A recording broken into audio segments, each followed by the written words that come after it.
Hello, this is part 5 of the chapter chemical bonding.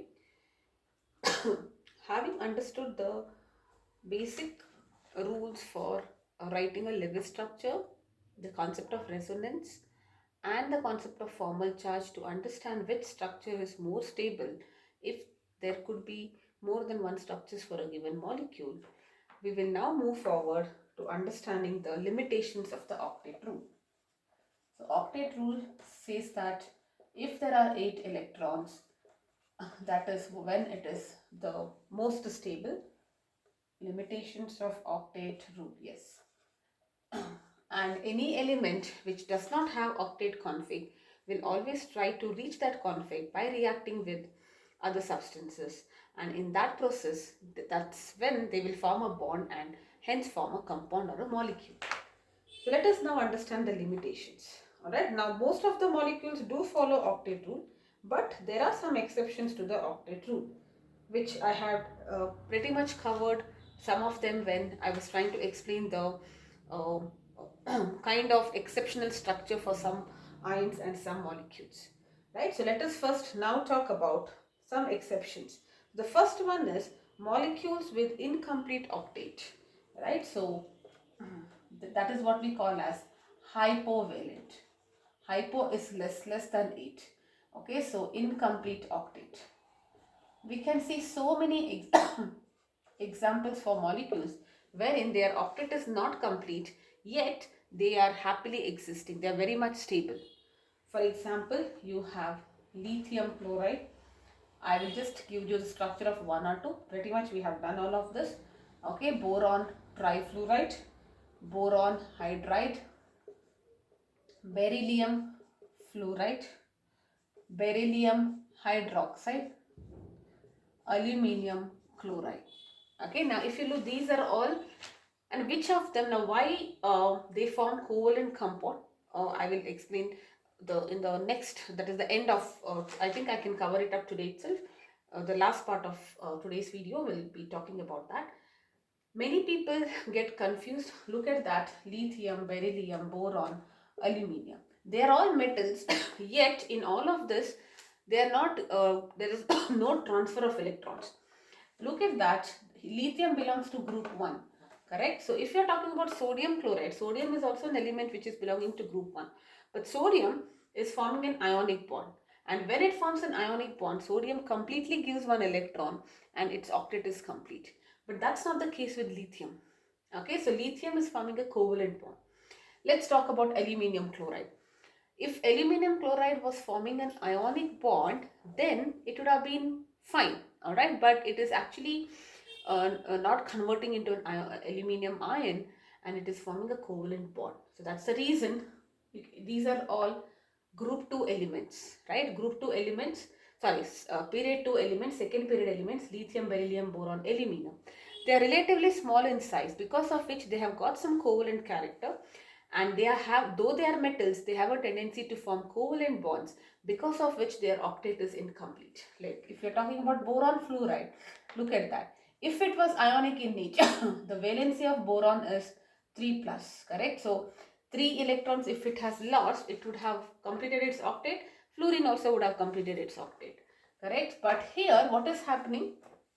Boron, the structure is the electronic configuration is this. Boron is atomic number 5. So what it does is it has 3 valence electron. So it will combine with fluorine and form a bond. Okay. Now if you look at boron, fluorine octet is complete because there are lone pairs here. I am not shown it. For boron, 1, 2, 3, 4, 5, 6. It is sextet. It is not octet. Okay. So similarly for beryllium chloride. Beryllium has 2 valence electron. Rather than losing, they'll try to, form a pair. And now beryllium will have only 4 valence electron after sharing. If it had lost, it would have been stable, but it is forming a covalent compound. And like that you can write even beryllium fluoride, beryllium hydroxide, all of them have a similar structure. You see that their octet is not complete. Okay, so yet these are happily existing in nature. Uh, there is no explanation according to Lewis why, though their octet is not complete, why is the molecule stable. These are just exceptions for octet config. All right. Now similarly there is also a concept of hypervalent. Hyper is when you have the expanded octet. The octet is expanded. This is only seen in elements which have got the 3D orbital empty. Empty 3D orbital. So which elements? The third period elements in the p block. Okay. So third period means outermost electrons will go to the 3s and 3p shell. So p elements with this configuration 3s2, 3p, 1, 2, 5. Okay, they can expand it. Okay. Examples are one is silicon. Then you have after silicon, what is the next one? 14 to 15 is phosphorus, sulfur. Okay, so they can show expanded structure. Like for example, PCl5, SF6, IF7. Alright, so if you look into PCl5, phosphorus is belonging to nitrogen family. There are 5 valence electrons. So 1, 2, 3, 4, 5, and it will form 5 bonds with chlorine. Okay, don't worry about the structure now. How many electrons does phosphorus have? 1, 2, 3, 4, 5, 6, 7, 8, 9, 10. It should have only octet complete, but it is completing, the structure is expanding. Correct? So, and the reason for this is because if you write the configuration of phosphorus, atomic number 15, 1s2, 2s2, 2p6, 3s2, 3p3. This is the configuration. So it has got 3D empty, right? So 3s2 is fine. 3p3 means 1, 2 and 3. So these 3 chlorine will enter these 3, and the remaining it will bond with this. Okay, there will be a jumping, this guy will come here, and that's how it can form a bond. Alright, so that is how it is. Okay, so the next electron, whichever the remaining chlorine electrons can enter the d orbital, which is empty, and that's the reason they will have expanded structure. If you look into sulfur, it is having 6 fluorine. So how many? 12 valence electrons. Okay, you have a fluorine all the way here. So sulfur, it is belonging to the oxygen family, 6 valence electrons. So all the 6 valence electrons are forming a bond. Rather than gaining 2 electrons, it will now try to share 6 electrons. Alright, so that is expanded octet. And those such elements are called as hypervalent. The central atom is having an expanded octet. It may be 10, it may be 12. Alright, or sometimes even 14 in the case of iodine. Alright, so yes. And next one is odd electron molecules. Okay. Now odd electron, like for example in the case of NO2, they have odd electrons. So how do you write NO? Nitrogen, let us try to draw the structure. Nitrogen has got 5 valence electron, and you have oxygen, so it will form a bond with oxygen, and oxygen's octet is now complete. Correct? But here there is one lone pair. This is fine. You have one odd electron here. Okay, similarly for NO2 also, the central atom is nitrogen and this. So it will bond. Nitrogen cannot form 2 bonds because 1 electron will be extra. It cannot have 9 electrons because nitrogen cannot doesn't have d orbital empty. So 1 will be a single bond. Correct? So this will be 1, 2, 3, 4. Here it will be 1, 2, 3, 4, 5, 6 and 7, 8. And for nitrogen 1, 2, 3. So okay, one of them has a coordinate bond, so it will be like this. Correct? So this is how the structure is for nitrogen. Now for this 1, 2, 3, 4, 5, 6, 7, 8 is complete, right? So for nitrogen 1, 2, 3, 4, and this is actually a coordinate bond, right? So you see there is one electron here. Bonding in such molecules is explained based on molecular orbital theory, but it is difficult to explain why this, how is this stable when it is only having one electron. It is not paired at all. This is still a paired electron, lone pair. It is not bonded, it's lone pair. This is not even a pair, a single electron. How can it even exist, right? That is actually explained by the help of molecular orbit theory. So these are the limitations of octet rule. All right, so yes. All right, yes. Let's now talk about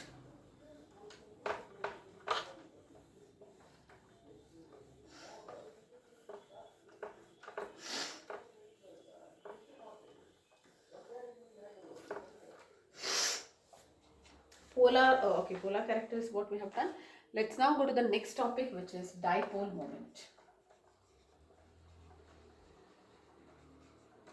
Okay, so first of all, you need to understand what is a dipole.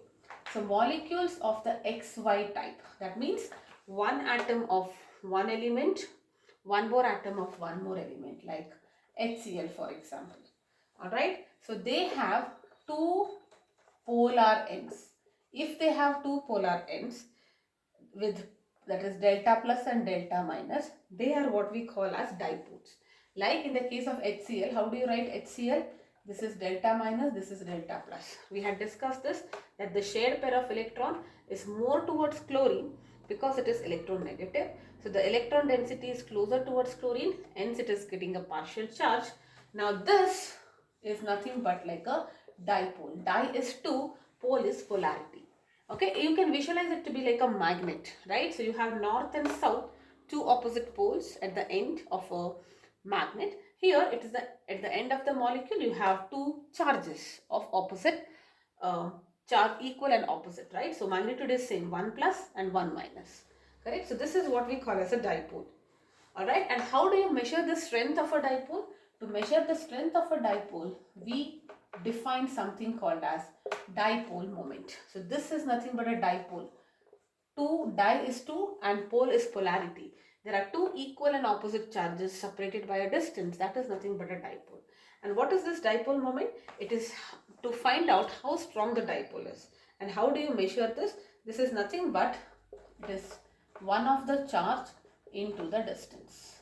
That is how you measure dipole. So if there is one charge, it is the magnitude of that one charge into multiplied by the distance. The product of the net positive or negative charge into distance. Alright, so we generally write it as charge is in Q and distance is L, and dipole moment is given as mu. So we write mu is equal to QL. Alright, so what will be the unit of this? The SI unit, you can still say it is coulomb meter, correct? cm, it's not centimeter, it is coulomb meter. Centimeter C is small, this is capital C. Coulomb meter, common language, I mean in the day-to-day life, we have another unit which is called as dBi, capital D, okay, dBi. So, and what is 1 dBi? It is 3.335 into 10 power minus 30 coulomb meters. Coulomb meter is a big unit. You don't have something which is separated by a meter and 1 coulomb. 1 coulomb also is a very huge charge, correct? So to measure it, it is making more sense if you have a smaller unit, that is 1 dBi. Alright, now how do you represent dipole moment? We show it with the help of an arrow like this with the cross. Alright, so this cross is towards the positive side. The head of the arrow should be towards the negative end. Okay, like for example, you write it like this. Okay, so if you are talking about homo diatomic, what is the meaning of homo diatomic molecules? Homo is same, diatomic means two atoms in a molecule which are same. Okay, these are non-polar, you know that, because both are same. So there will be not any dipole moment. Dipole moment is 0 here, correct? But if you are talking about hetero diatomic like HCl, HF, HBr, it may not be H, it can be anything. So this will have some finite dipole moment. And this dipole moment is a vector quantity. Okay, so you will have to do vector addition whenever you're trying to find the net dipole moment in a molecule. Alright, so vector addition you will be doing, which I will tell you in a while. Now, why are we even studying about dipole moment? The reason we are studying it is, remember when we did the concept of Lewis structures, formal charge, I told you Please focus on the structure now. Do not worry about the geometry. So dipole moment is one of the first ways, or I should say the basic way to figure out the geometry of a molecule. Okay, so it is helpful in predicting the geometry of the molecule. If the dipole moment is 0, okay, dipole moment, okay, maybe I will list it separately.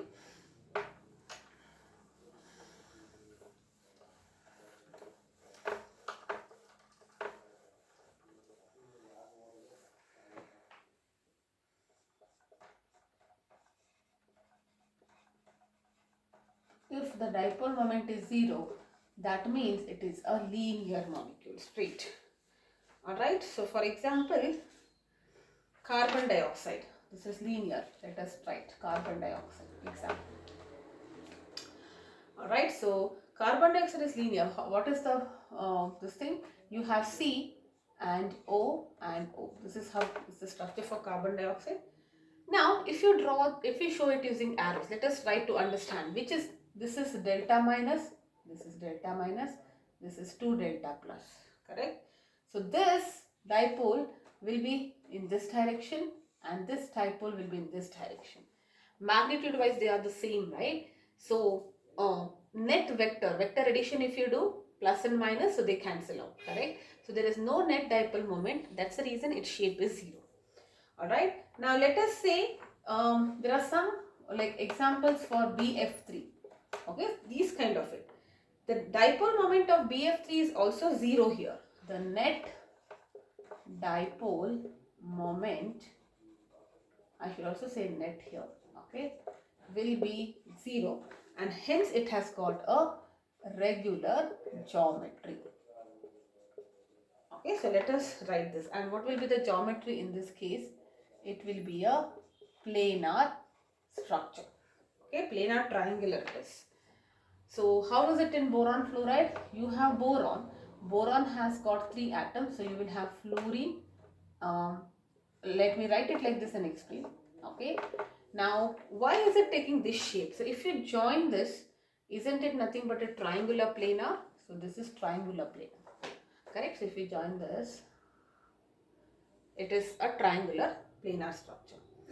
Okay, so the reason why, because look at that, why is it net dipole moment 0 is because this is positive, right? So one of the dipole moment is like this, one of the dipole moment is like this, and this is like this. So if you find the resultant of these two, it will be in this direction.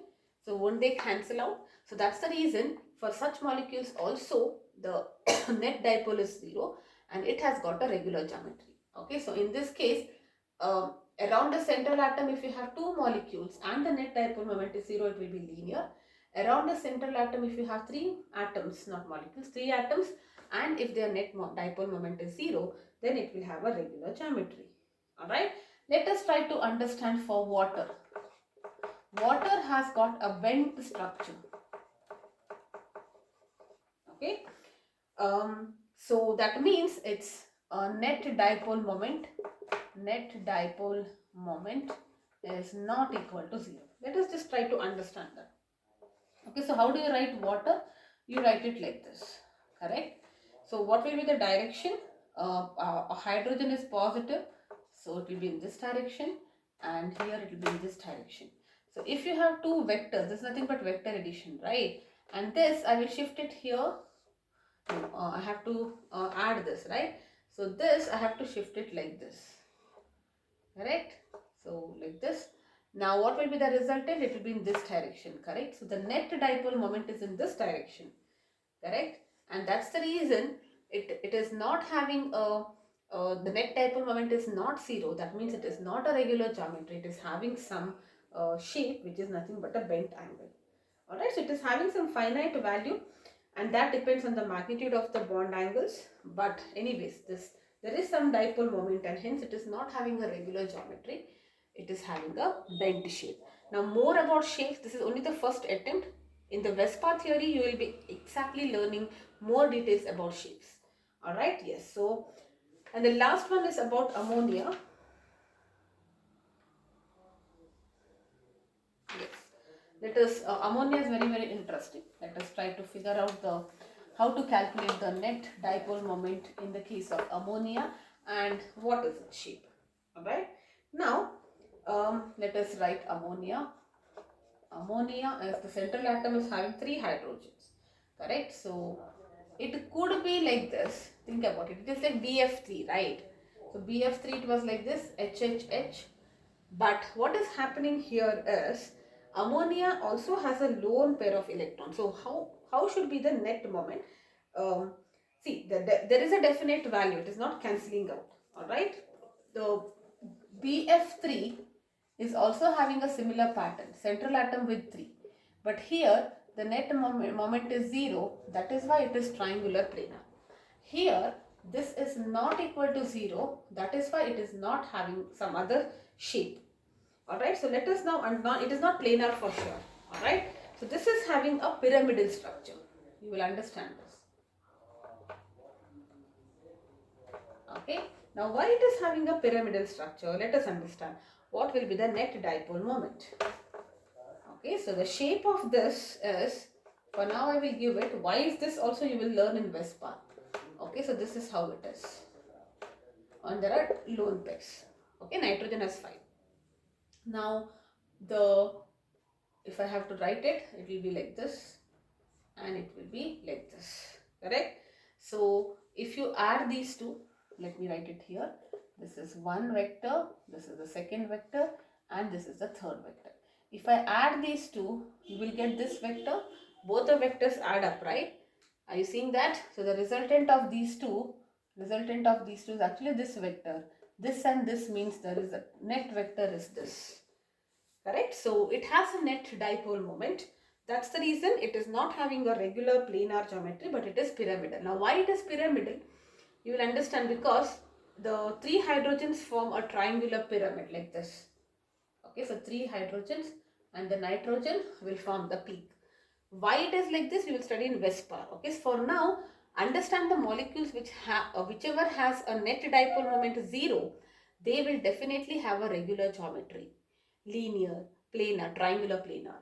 In the cases where net dipole moment is not 0, they will not have a regular geometry. Okay, so this is pyramidal in shape. Alright, now let us, if you're talking about ammonia is done, if you're talking about nitrogen trifluoride, look at that. Okay, now nitrogen too, it will also have a pyramidal shape, triangular pyramid. Okay, so this is also having a pyramidal shape. Though fluorine is more electronegative than nitrogen, right? So typically, see for fluorine, how will you write it for NF3? You will be writing F, F and F. Here hydrogen was electropositive. Now nitrogen will be electropositive, correct? So the direction will be like this. Fluorine is the most electronegative element, correct? So how will it will be? It will be like this. Okay. So now what will be the direction of the net dipole moment here? The net dipole moment will be in this direction. Even there it is like this, it will be in this direction. You will understand that. Now fluorine is more electronegative than nitrogen. The resultant dipole moment of ammonia is greater. You see the net dipole moment is smaller. In the case of ammonia, the resultant dipole moment is greater. The reason is because in ammonia, the orbital dipole due to lone pairs is in the same direction. See, this lone pair are also repelling and this is in this direction only. The lone pairs are also having, it is not just because of this, the lone pair also repel, right? So this is happening in the same direction as the resultant fluid. But whereas here the lone pairs are the resultant is coming in this direction of the resultant of this 3 and lone pair is having in this direction.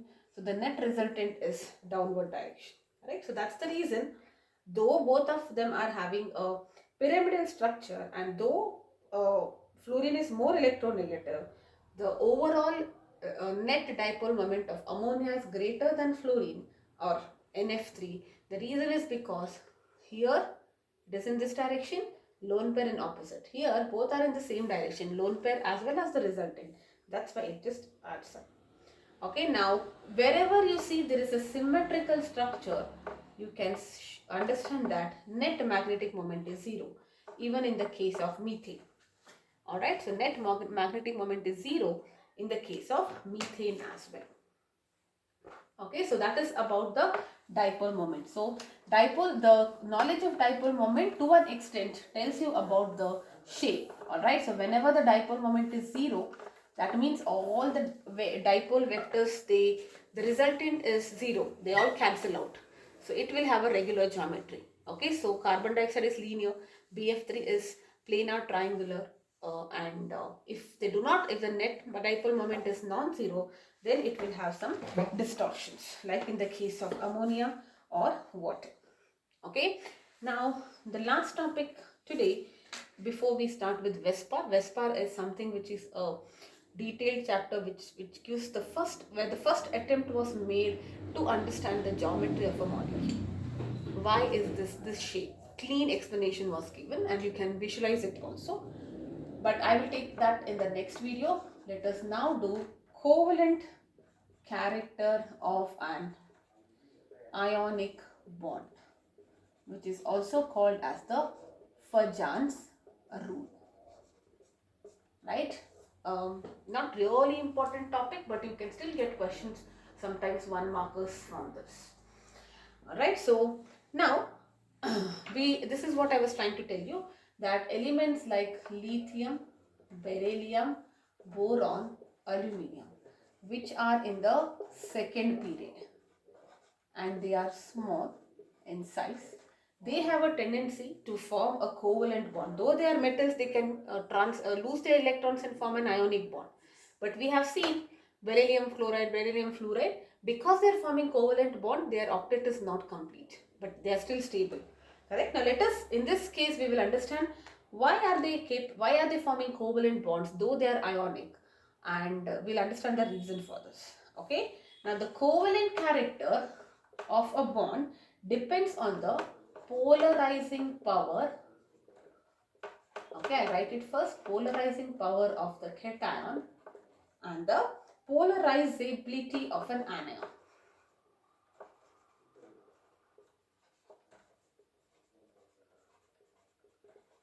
Okay, so what is the meaning of this?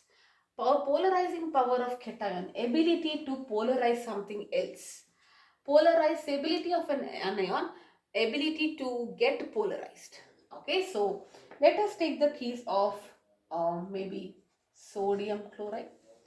Okay, I should let me not take sodium, or maybe let me say I'll take beryllium only, or lithium I'll take.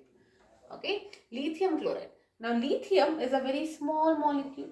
There are only 2 shells here. 1s2, 2s1, right? And this is chlorine. Chlorine is comparatively a bigger molecule. Okay. Now, when lithium ion is formed, how is lithium ion formed? When it loses 1 electron. Let us say there is lithium ion. It is formed. Okay. Initially, it will be formed. No doubt about it. Because it's a metal, though we are saying covalent bond and all that, initially it will form an ion. Okay. So, lithium ion is formed, and this is even more smaller than lithium. Correct? It is smaller than lithium atom because it has lost 1 electron and the nucleus is more stronger. It will pull it slightly towards. So this lithium ion is smaller. Now because it is smaller in size, the nucleus is more powerful here. Okay, so there is a powerful nucleus, which what it will do, it will slightly go towards chlorine, and in the chlorine, because there is a positive charge coming, the negative charge will start coming around the periphery. Okay, so as now, see, when you want to form lithium chloride, the lithium and the chlorine atoms or the ion should come closer. Correct? So first of all, there is formation of ions. It looks like it's ionic bond. But then what happens is, because lithium is a smaller in size, the lithium ion is still more smaller in size. It is very, very powerful. So as and when the chlorine is coming closer towards it to form an ionic bond, this lithium will induce a polarity in the chlorine. So all the electrons of the chlorine, as lithium is approaching, it's very strong. It's like a very strong magnet now. Okay, if you bring a very strong magnet even at far, the iron particles, they will get attracted to it, right? So all the negative charges, and chloride now is an ion, by the way. So it has become weaker because 1 more electron, the nucleus is finding it difficult to control. Correct? So this concept is what we call as polarizing power. So we say lithium, because it's smaller in size and it is in the form of a cation, it has a greater polarizing power. And chloride ion, it is bulkier in size, bigger in size, 3 shells, and also a negative charge on it because it formed an anion. The charges are induced, correct? Now what will happen if they come closer is that because it is small, there is slight overlapping of lithium and chloride ions, and that's why we say it is having a covalent character. Overlapping is only seen in the case of what is that, ionic bond, sorry, covalent bond, correct? Now if greater the greater the polarizing power of a cation and greater the polarizability of an anion, more are the chances of forming a covalent bond. Because if I say my cation is stronger, it will induce more and more charges. And if I say this chlorine has a general tendency to get polarized, both of them will overlap and form a covalent bond. Alright, now how do you understand this? Let us see. According to Fajan, remember when we did ionic bond, what did we say? That the cation should be larger in size so that it can easily lose its electron, and the anion should be smaller in size because it can hold the newly gained electrons better. So here the opposite. So if you have a smaller cation and larger anion, that will favor the covalent bond. Because when I say smaller cation, you will know that the nucleus is powerful. So the cation is its polarizing power is greater. It can easily induce charges in the anion. And when I say a larger anion, its nucleus is weaker now because it has gained an electron. Okay, so it can easily get polarized. Nucleus will not hold it. Okay, you want to go because somebody else is coming, please go and stand at the periphery. I'm not going to control you because I have my own task to do. Alright, so the nucleus is weaker, the polarizability is going to increase, and that will, I just now told you, greater the polarizing power or polarizability, the stronger is the chance of forming a covalent bond. Alright, so they might give you questions like this. If you have lithium chloride and potassium chloride, so the anions are same, you just have to compare the cations. Where is it covalent and where is it ionic? This will form a covalent bond, this will form an ionic bond, because lithium is having 2 shells, potassium is having 4 shells, it is bigger in size, and if the cation is larger in size, it will favor the formation of ionic bond, because larger the size, ionic means the electron has to completely leave, right? It is easier for the electron, outermost electron, to leave the atom and form an ion. Alright, so this is covalent and this is this. Similarly, if I say lithium fluoride, lithium chloride, lithium bromide, which is having a greater covalent character. So look at that, they are all lithium, so do not worry about it. Where is it larger? This one. So larger the size, it can easily get polarized. The more easily it gets polarized, or in other words, if the polarizability of an anion is greater, then it will form a better covalent bond. Alright, so this is the first criteria. And the second criteria here will be, so smaller the cation, that's the reason it is only done in second period. You see, third period it starts with sodium. They are comparatively bigger in size. So they will always have the ionic character. Only these 4 elements in the second period, because of its small size, will favor the formation of a covalent bond. Alright, the next one is, more the charge on either ion, it favors covalent character.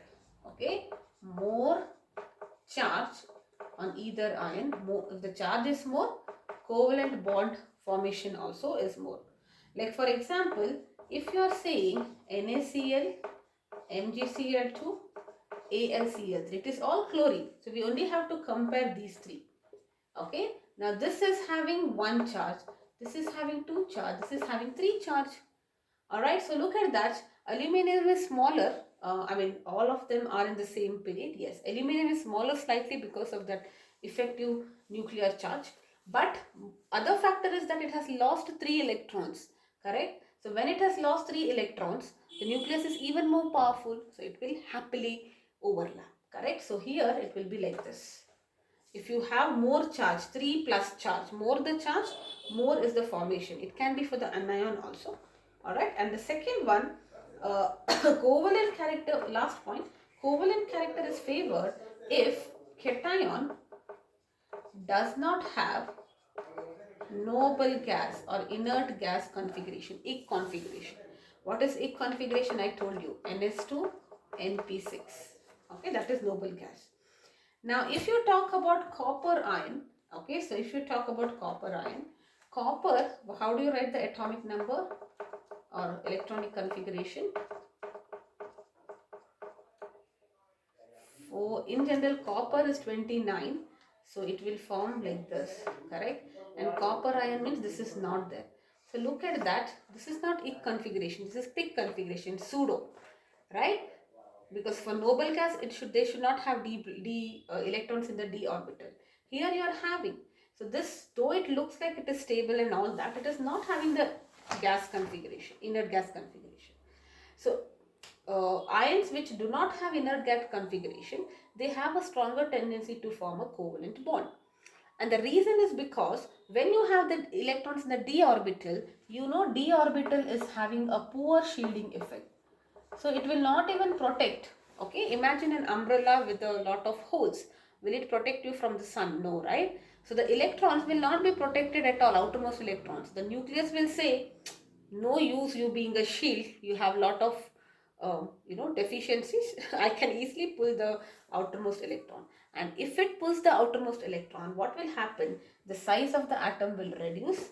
And the lesser is the size, greater is its polarizing power. And hence, if you say sodium chloride and copper chloride, which is more covalent, okay, so we will say this is more covalent. Why? Chlorine is same. Sodium, uh, because when you form sodium ion, it will have this configuration, whereas copper will not have the either configuration, inert gas or noble gas configuration. That is why when electrons are in the d block, they have a poor shielding effect, because of which the nucleus is more powerful. It can pull the outermost electrons, resulting in a smaller size, and hence increasing the polarizing power. Right? So this is about the covalent character. Okay, so the Vesper theory, BBT and MOT are the three things, but Vesper theory is fine. I can take it up in one video. The VBT, there are two topics. One is the general VBT, and then you will talk about hybridization and some examples. That's going to be slightly long. And MOT is relatively new. So there are a lot of concepts which you should know first before we get into the theory. Okay, so all of them are very, very interesting.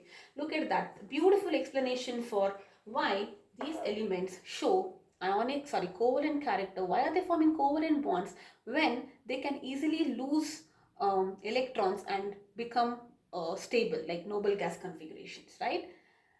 They are not forming ionic bond, they are forming covalent bonds, and they are hypovalent. They are not, their octet is not complete. I have explained you this, but yet they are stable. The reason is because of this.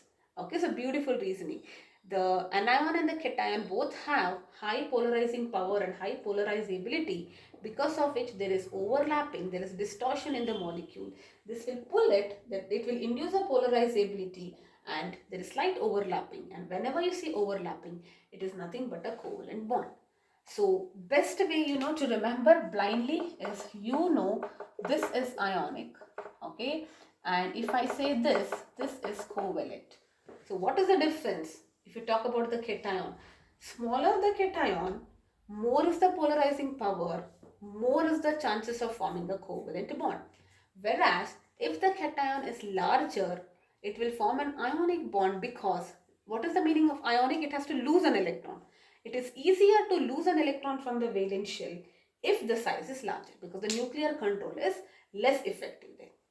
And if you're talking about anion, okay, so larger the, I should not be talking about this, but both are same here. But in general, larger the anion, it will favor the formation of a covalent bond. Why? Because if it's larger, then it can easily get polarized, because if it's larger in size, the nucleus cannot control the electrons. The electrons will come to the periphery.